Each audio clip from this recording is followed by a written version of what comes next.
Assalamu alaikum. Amin wa alaikum assalam wa rahmatullahi ta'ala wa barakatuh.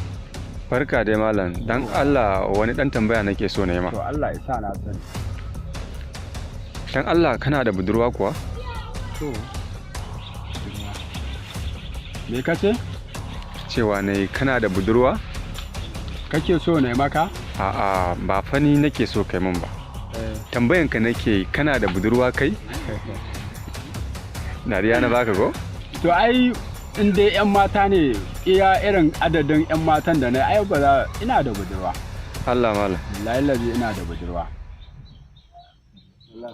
Da na ji kayi shiru ko dan kaji na ce ma ina da budurwa. To ai naji ka ce adadin matan da kai shine abin ya ban mamaki ka sa ni cikin kokonto.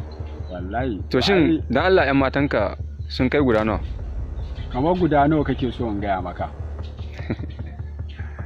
Kawai faɗi adadin su mu ji to. To ai abin da yasa ka ji nake gaya maka 'yan matan ne wallahi sun ci ubana kuma ni ma na ci uban wasu da yawa. Allah malam. Wallahi nake gaya maka. Ka ce ka ci uban su. Wallahi Allah amma fari ma fa na ci ubana. To shikenan mai gida na gode. Sai an jima.